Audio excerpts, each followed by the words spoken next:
ಸಂತೋಷ ಏನು ಕುಳಿತು ಗೊಪ್ಪರಿಸುವುದು ಏನು ರಾಜಹಂಸ ರಾಜ ದೊಡ್ಡ ಹೌದು ರಾಜಹಂಸ ತಂದು ಹಾಕಿದ್ದಿ ಅದು ತಂದು ಹಾಕಿದ್ದೇನೆ ಈಗ ಒಳ್ಳೆದಾಗಿದೆ ಹಂಸ ಈಗ ಅವರವರಿಗೆ ಒಳ್ಳೆ ಇರ್ಲಿ ಇರ್ಲಿ ಮಗನೇ ನಮ್ಮದಲ್ಲ. ಹೌದು ಅಪ್ಪ ಇದು ಇದು ನಮ್ಮದಾದಂತಹ ಈ ಚೌಕಟ್ಟು ಉಂಟಲ್ಲ ಮನೆಯದ್ದು ಮುಂಚೆ ನನಗೆ ತಾಗ್ತಾ ಇರ್ಲಿಲ್ಲ. ಇಲ್ಲ, ಇಲ್ಲ, ಇಲ್ಲ. ಈಗ ನೋಡ್ಬೇಕು ನಾನು ಬಗ್ಗಿಕೊಂಡೇ ಬರ್ಬೇಕು. ಯಾಕೆ? ನಾನು ಈಗ ಸ್ವಲ್ಪ ದೊಡ್ಡವಳಾಗಿದ್ದೇನೆ ಇದು ತಾಗಿಯ ಮೇಲೆ ಇದು ಹಾಗೆ ಕೇಶ ವಿನ್ಯಾಸ ಹೌದು ಹಾಗೆ ಹಾಗೆ ಅದನ್ನು ತೆಗೆಯುವುದ ಮನೆಯನ್ನು ತೆಗೆಯುವುದಲ್ಲ ನಾನು ಹೇಳಿದ್ರೆ ನಾನು ಸ್ವಲ್ಪ ದೊಡ್ಡವಳಾಗಿದ್ದೇನೆ. ನೀನು ಉದ್ದಕ್ಕೆ ಆಗಿದ್ದಿ ಗೊತ್ತಿಲ್ಲದ ಕೆಲವು ವಿಷಯವನ್ನು ನೆನಪಿಸುವುದು ನಾನು. ಮತ್ತೆ ನನ್ನ ಒಬ್ಬಳು ಸಖಿ ಇದ್ದಾಳೆ ವನಜ. ಹೌದು ಈಗ ಅವಳಿಗೆ ಹೋದ ಇನ್ನೂ ಇದ್ದಾಳ ಇಲ್ಲದೆ ಇನ್ನು ಇಲ್ಲೇ ಇದ್ದಾಳ ಇಲ್ಲ ಅವಳಿಗೆ ಹೋದ ವರ್ಷ ಮದುವೆ ಆಯ್ತಲ್ಲ ಈ ಸಲ ಅವಳಿಗೆ ಬಂದಿದ್ದಾಳೆ. ಹೌದು ಒಂದೇ ವರ್ಷ ಮದುವೆ ಆಗಿ. ಹೌದಾ? ಹೌದು ಈಗ ಅವಳು ಗರ್ಭಿಣಿಯಾಗಿ ಮಾಡೋದಕ್ಕೆ ಅವರ ಮನೆಗೆ ಬಂದಿದ್ದಾಳೆ ಒಂದೇ ವರ್ಷದಲ್ಲಿ. ನಾನು ವಿಷಯ ಹೇಳ್ತಾ ಇದ್ರೆ ನಿನಗೆ ತಲೆಗೆ ಹೋಗುದಿಲ್ಲ. ಎಂತದ್ದು ಇದು ವಿಷಯ? ಹೌದು ಅದಕ್ಕೊಂದು ಆಧಾರ ಇದಕ್ಕೊಂದು ಗಂಡು ಹಂಸ. ಈ ಚೌಕಟ್ಟನ್ನು ಸರಿ ಮಾಡ್ಬೇಕು.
ಗೊತ್ತಾಗ್ತದೆ ನನಗೆ.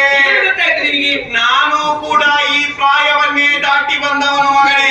ಏನಾಯ್ತು ಗೊತ್ತಾಯ್ತು ಮಗಳೇ? ಏನ್ ಗೊತ್ತಾಯ್ತು ನಿನಗೆ ಏನು ಈ ಪ್ರಾಯದಲ್ಲಿ ಆಗಬೇಕು ಅಂತ ಗೊತ್ತಾಯ್ತು. ಮದುವೆ ಬಗ್ಗೆ ಅಲ್ವಾ ನೀನು ಹೇಳಿದ್ರು? ಮದುವೆ ನನಗೆ ಬೇಡಪ್ಪ ಮದುವೆ. ನಾನು ಮದುವೆ ವಿಷಯ ತೆಗ್ದದ್ದಲ್ಲ. ಮದುವೆ ಬೇಡವಾ? ನನಗೆ ಮದುವೆ ಬೇಡ. ಮದುವೆ ಬಗ್ಗೆ ಹೇಳಿದ್ದಲ್ವಾ? ಅಲ್ಲ ಒಳ್ಳೇದಾಯ್ತು, ಪ್ರಸಂಗ ಒಳ್ಳೇದಾಯ್ತು.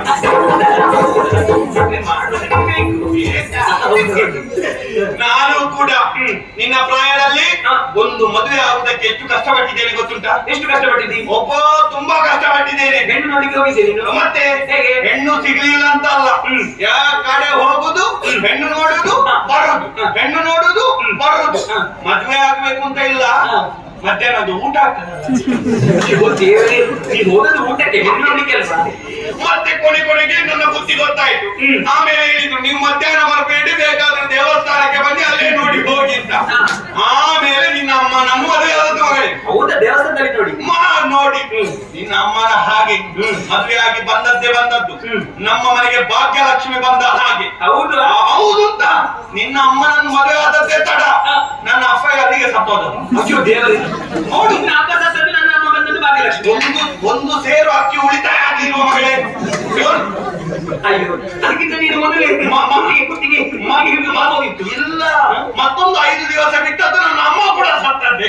ನೋಡಿ, 2 ಸೇರು ಅಕ್ಕಿ ಉಳಿತಾಯ ಆಚಾರ. ಅಪ್ಪ ಅಮ್ಮ ಹೋದ್ರೆ ಯಾರಾದ್ರೂ ಬೇಸರ ಪಡ್ತಾರೆ. ಅಲ್ಲ, ಭಾಗ್ಯಲಕ್ಷ್ಮಿ ಅಂತ ಹೇಳುದು ಅದಕ್ಕೆ. ಹೌದೌದು. ಈಗ ನಿನ್ನನ್ನೊಂದು ನನ್ನ ಕೈಗೆ ಕೊಟ್ಟ ನಿನ್ನ ಅಮ್ಮ, ಅವಳು ಕೂಡ ನೆಗೆದಿಟ್ಟು ಹೋಗ ಲಾಭದಿಂದ ಲಾಭ. ನನಗೆ ಅಮ್ಮ ಇಲ್ಲ, ನಾನು ಬೇಸರದಲ್ಲಿದ್ದೆ, ನೀನ್ ಲಾಭದಲ್ಲಿದ್ದೆ. ಭಾಗ್ಯಲಕ್ಷ್ಮಿ ಹೋಯ್ತು. ಅಲ್ಲ, ನೀನಿದ್ಯಲ್ಲ ಮಗಳೇ, ಹಾಗಂತ ನಿನಗೊಂದು ಮದುವೆಯನ್ನು ಮಾಡಿಸಬೇಕು ಎನ್ನುವ ಹಾಗೆ ಬಹುದಿನದ ಕನಸು ನನ್ನದು ಇಂದು ನಾನು ಸಾಗುತ್ತಾ ಉಂಟು.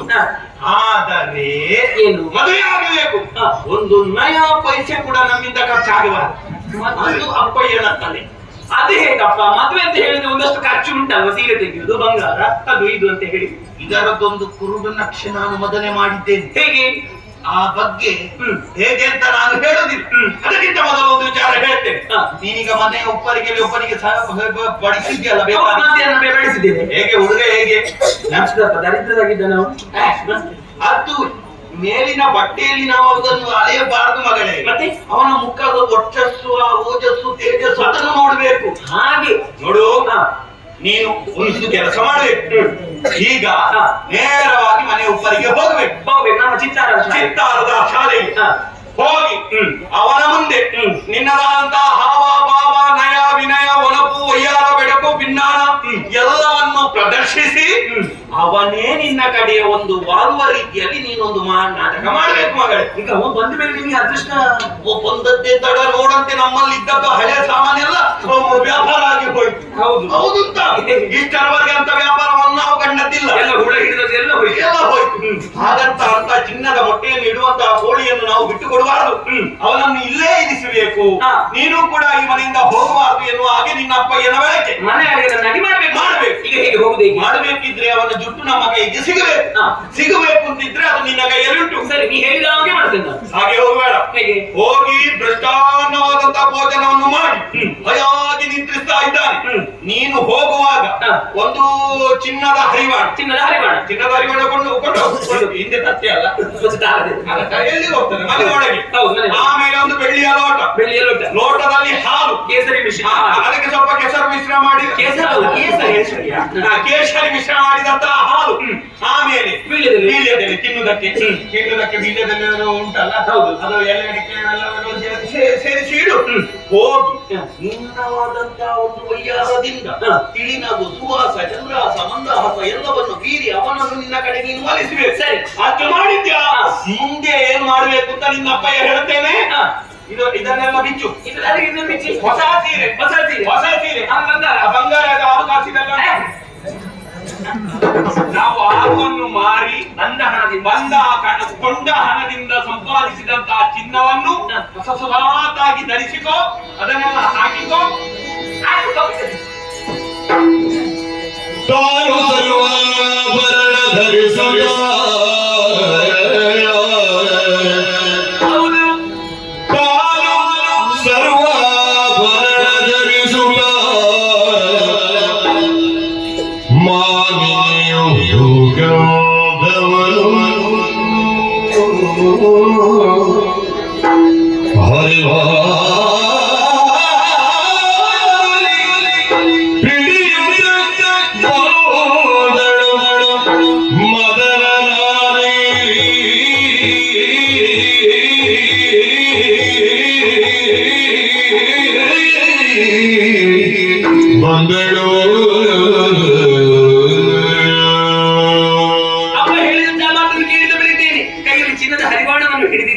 ಕೇಸರಿ ಮಿಶ್ರಿತ ಹಾಲು ಮತ್ತೆ ಕರ್ಪೂರಯುಕ್ತ ರಸವೀಳ್ಯ ಇವೆಲ್ಲವನ್ನು ಹಿಡಿದುಕೊಂಡು ಚಿತ್ತಾರ ಶಾಲೆಯಿಂದ ಹೊರಡುತ್ತೇನಂತೆ.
ನಮ್ಮದಾದಂತಹ ಚಿತ್ತಾರ ಶಾಲೆಯನ್ನು ಪ್ರವೇಶಿಸಿದವಳಿದ್ದೇನೆ.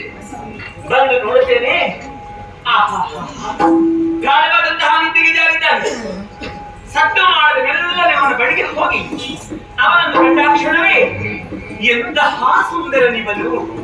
ಹೌದಪ್ಪ, ಪ್ರಪಂಚದಲ್ಲಿ ಸುಂದರವೆಂದು ಗುರುತಿಸಿಕೊಳ್ಳುವುದು ಒಂದು ಮನ್ಮಥ, ಇನ್ನೊಂದು ವಸಂತ, ಇನ್ನೊಂದು ಜಯಂತ. ಇವರನ್ನೆಲ್ಲರನ್ನು ಕೂಡ ಮೀರಿಸುವಂತಹ ರೂಪವನ್ನು ನಾವು ಇವರಲ್ಲಿ ಕಾಣ್ತಾ ಇದ್ದೇವೆ. ಬ್ರಹ್ಮನನ್ನು ಬೇಡ ಬಿಚ್ಚಗ ಎನ್ನುವ ಹಾಗೆ ಕೊಂಡಾಡುತ್ತಾರೆ. ಯಾರಿಗಾದ್ರೂ ಏನಾದ್ರೂ ಒಂದು ಕೊರತೆಯನ್ನು ಕೊಟ್ಟೇ ಕೊಡುತ್ತಾರೆ. ಆದ್ರೆ ಇವನನ್ನು ಸೃಷ್ಟಿ ಮಾಡಿದ ಹಾಗಲ್ಲ. ಪ್ರಪಂಚದಲ್ಲಿ ಅದೆಷ್ಟು ಮಂದಿ ಸುಂದರರಿದ್ದಾರೋ ಅವರ ಸೌಂದರ್ಯದ ಕಿಲಾಂಶದಷ್ಟು ತೆಗೆದಿರಿಸಿ ಈ ಸುಂದರ ಪುರುಷನನ್ನು ಸೃಷ್ಟಿ ಮಾಡಿರಬೇಕು. ಅವನದಾದಂತಹ ಹಣೆಯೆಲ್ಲದು ಬಂಗಾರದ ಮಳೆ, ಅವನದಾದಂತಹ ಹುಬ್ಬು, ಕಾಮನ ಕಪ್ಪಿಲು, ಕಮಲದ ದಳ, ಸುಗಮದ ಕಣ್ಣು, ಗರುಡ ಮೂಗು, ತುಟಿಯಿಂದ ಮೇಲೆ ಮೂಗಿಂದ ಕೆಳಗೆ ಕಪ್ಪು ಕಪ್ಪು ಎನ್ನದು ಮೀಸೆಯಲ್ಲವೇ. ಮೀಸೆ ಪುರುಷರ ಲಕ್ಷಣ ಅಂತ ಹೇಳ್ತಾರೆ. ಹೇಳುವುದನ್ನು ಕೇಳಿದ್ದೇನೆ. ಮೀಸೆ ಇಲ್ಲದವರು ಮುತ್ತು ಕೊಡುವುದಕ್ಕಿಂತ ಮೀಸೆ ಇದ್ದವರು ಮುತ್ತು ಕೊಟ್ಟು ಸಭೆ ಹೆಚ್ಚಂತೆ. ನನಗೆ ಗೊತ್ತಿಲ್ಲ, ಹೇಳುವುದನ್ನು ಕೇಳಿದ್ದೆ. ಅವನದ್ದಾದಂತಹ ವಿಶಾಲವಾದಂತಹ ಇದೆ. ಆ ಎದೆಯಲ್ಲಿ ನನ್ನ ತಲೆಯಿಂದ ಹಾಗೆ ಜೋಪಾನವಾಗಿ ಪ್ರೀತಿಸಬೇಕೆನ್ನುವ ಹಾಗೆ ನನಗೆ ಅನಿಸುತ್ತಾ ಇರುವುದು. ಎಂತಹ ಸುಂದರ ನೀವನು, ನಾನೆಂತಿವನ ಹೊಂದುವೆನು. ನನ್ನ ಅಪ್ಪ ಸುಳ್ಳು ಹೇಳಿದಂತ ನಾನು ಭಾವಿಸಿದ್ದು. ಇದು ಹಾಗಲ್ಲ. ಅಪ್ಪ ಹೇಳುವುದಕ್ಕಿಂತ ಅತಿಶಯವಾದಂತಹ ರೂಪವನ್ನು ಆ ಮನ್ಮಥನಿಗಿಂತಲೂ 100 ಪಟ್ಟು ಹೆಚ್ಚು ನಾನು ರೂಪಲಾವಣ್ಯವನ್ನು ಇವರಲ್ಲಿ ಕಾಣ್ತಾ ಇದ್ದೇನೆ. ಹಾಗಾಗಿ ನಾನು ಹೊಗಳುದು ಮಾತ್ರ ಅಲ್ಲ, ಮಾತಾಡಿಸಬೇಕು. ಮಾತಾಡಿಸಬೇಕಾದ್ರೆ ನಿದ್ದೆ ಮಾಡಿದ್ದಾನೆ. ನಿದ್ದೆ ಮಾಡಿ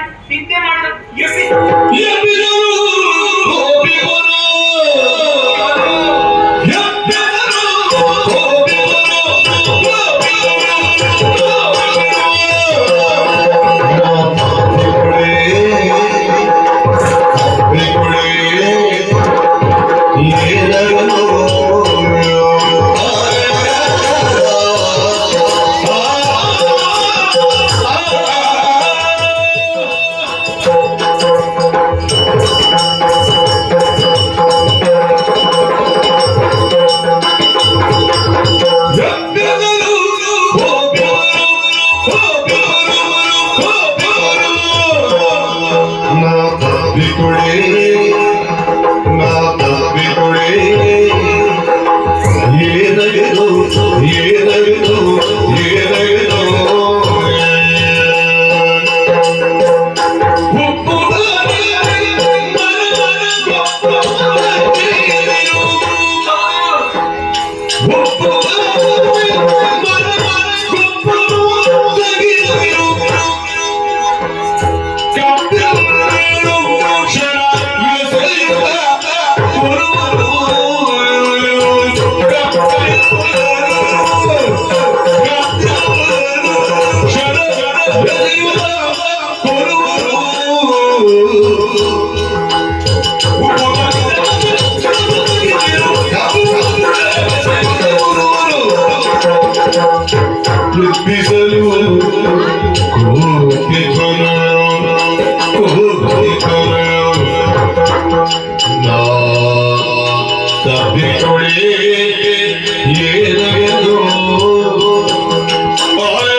ಓಹೋ, ಗಾಢವಾದಂತಹ ನಿದ್ದೆ.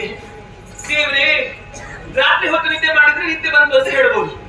ಈ ಹಗಲಿ ಹೊತ್ತಿನಲ್ಲಿ ಇಷ್ಟು ನಿದ್ದೆ ಮಾಡ್ಬೇಕಂದ್ರೆ ಬಹುಶಃ ಇವಳು ಯಾವುದೋ ಒಂದು ತಿರುಗಾಟದಲ್ಲಿ ಇರಬೇಕು.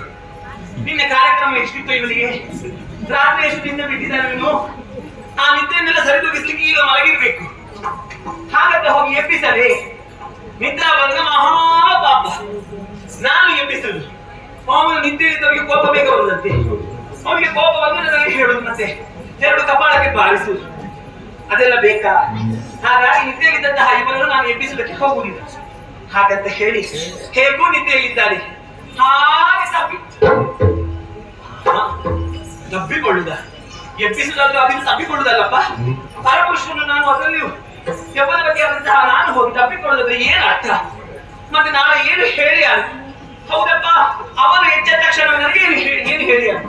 ಲಜ್ಜೆಗೆಟ್ಟು ಎನ್ನುವ ಹಾಗೆ ಒಂದು ಬಿರುದು ಬಂದ್ರೆ ಮತ್ತೆ ಸಾಕಪ್ಪ, ನನ್ನ ಮದುವೆ ಆಗ್ಲಿಕ್ಕಿಲ್ಲವ. ಆದ್ರೆ ಆ ಮನ್ಮಥ ಒಂದೊಂದೇ ಶರವನ್ನು ಪ್ರಯೋಗಿಸುತ್ತಾ ಇದ್ದಾರೆ. ಅವರದಾದಂತಹ ಪಂಚಶರಗಳು ಅಶೋಕ, ನವಮಲ್ಲಿಕ, ಚೂತ, ನೀರೋತ್ತ ಇಂತಹ ಶರಗಳನ್ನು ಮತ್ತೆ ಮತ್ತೆ ನನ್ನ ಮೇಲೆ ಪ್ರಯೋಗಿಸ್ತಾ ಇದ್ದಾನೆ. ಹಿತಕರವಾದಂತಹ ವೇದನೆ ನನಗೆ ಆಗ್ತಾ ಇದೆ, ಸಂವೇದನೆ ನನ್ನಲ್ಲಿ ಮೂಡುತ್ತಾ ಉಂಟು. ಅವನನ್ನು ಮಾತಾಡಿದ ಏನೇ ಇರಲಿ, ನಾನಂತೂ ಹೋಗಿ ಅವನನ್ನು ಎಬ್ಬಿಸುವುದಿಲ್ಲ. ನಿದ್ದೆ ಜಾರಿದ್ರೆ ಏನಂತೆ, ಅವ್ರು ಎಚ್ಚೆತ್ತುಕೊಳ್ಳುವುದರಲ್ಲಿ ಯಾವುದೇ ಅನುಮಾನ ಇಲ್ಲ. ಸ್ವಲ್ಪ ಹೊತ್ತಾದ ಮೇಲೆ ಎಚ್ಚೆತ್ತುಕೊಳ್ಳುತ್ತಾರೆ. ಹಾಗಾಗಿ ಅವ್ರು ಎಚ್ಚೆತ್ತುಕೊಳ್ಳುವಾಗ ಇಲ್ಲಿ ಮಲಗುತ್ತೇನೆ, ಆಮೇಲೆ ಮಾತಾಡ್ತೇನೆ.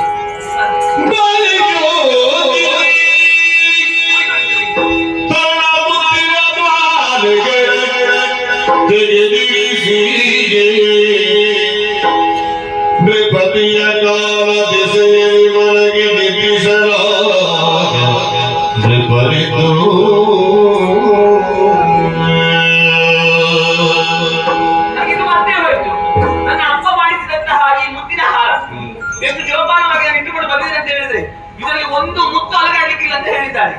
100 ಮುತ್ತುಗಳನ್ನು ಪೋಣಿಸಿ ಮಾಡಿದಂತಹ ಮುತ್ತಿನ ಮಾಲೆ. ಈ ಮುತ್ತಿನ ಮಾಲೆಯನ್ನು ಏನು ಮಾಡುವುದು? ಹಾಗೆ ಹಂಸದ ಕೊಕ್ಕಿಗೆ ನೇತು ಹಾಕಿಸ್ತೇನೆ. ಚಿತ್ತಾರದ ಹಂಸದ ಕೊಕ್ಕಿಗೆ ಮುತ್ತಿನ ಹಾರವನ್ನು ನೇತು ಹಾಕಿಸಿ ಎಲ್ಲಿಯೇ ಮಲಗಿಸ್ತೇನೆ.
ವಿಚಿತ್ರವಾದರೂ ಸತ್ಯ. ಕಣ್ಣಾರ ಕಂಡೆ ಯಾಕೆ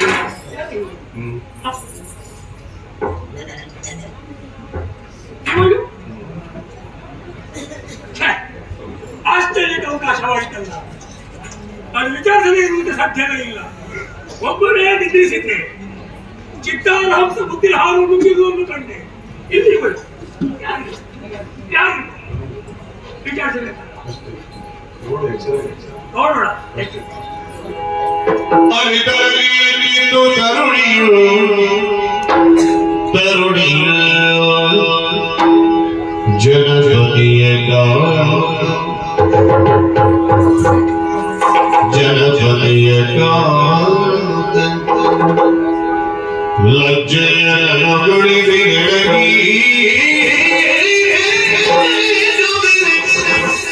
ನೃಪಗಳು ಬೆಸಗುಡ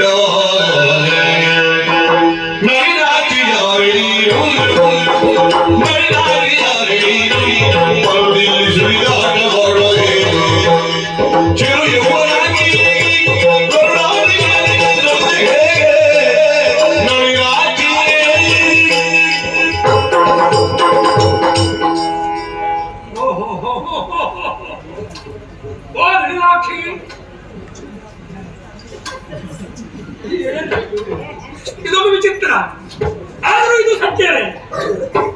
ಇನ್ನಾಗಿ ನನ್ನಲ್ಲಿ ಮಾತಾಡಿದ್ದ? ಹೌದು, ಮತ್ತೆ ಯಾರು ಏನು ರಾಗವಾದಿಕೆ ಬೇಕು. ನಾನೊಬ್ಬರೇ ಒಳಗಿದ್ದೆ. ಗಾಢವಾಗಿ ನಿದ್ರೆ ಆವರಿಸಿತ್ತು. ಶರೀರ ಆಯಾಸವಾದಾಗ ವಿಶ್ರಾಂತಿ ಪಡೆಯುವುದು ಮಾನವ ಸಹಜ ಗುಣ. ನಿದ್ರಿಸಿದ್ದೆ. ಎಚ್ಚರವಾದಾಗ ಇವುಗಳು ಹತ್ತಿದ್ದ ಹತ್ತಿದ್ದ ಆಮೇಲೆ ಹೆಬ್ಬೆರಳು ಶೀಲ ಲಕ್ಷಣವಲ್ಲ. ನೀನು ಯಾಕೆ ಹೇಗೆ ಎಂಬುದು ಅರ್ಥ ಆಗಲಿಲ್ಲ. ಆದರೂ ಜಲಕೆಯ ರೂಪ ರಾಶಿ ನಿನ್ನದು, ರೂಪದ ಘನಿ ನೀನು. ಆದ್ದರಿಂದ ಆಶ್ಚರ್ಯ ಹುಡುಕಾಡ್ತಾ ಇದ್ದೇನೆ. ಏನು? ನೀನು ಯಾರು? ಇಲ್ಲಿಗೆ ಯಾಕೆ ಬಂದೆ? ನಿನ್ನಪ್ಪ ಯಾರು? ನಿನ್ನ ಯಾರು? ನಿನ್ನ ಹೆಸರು ಯಾರು?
Padiagi sugi sugi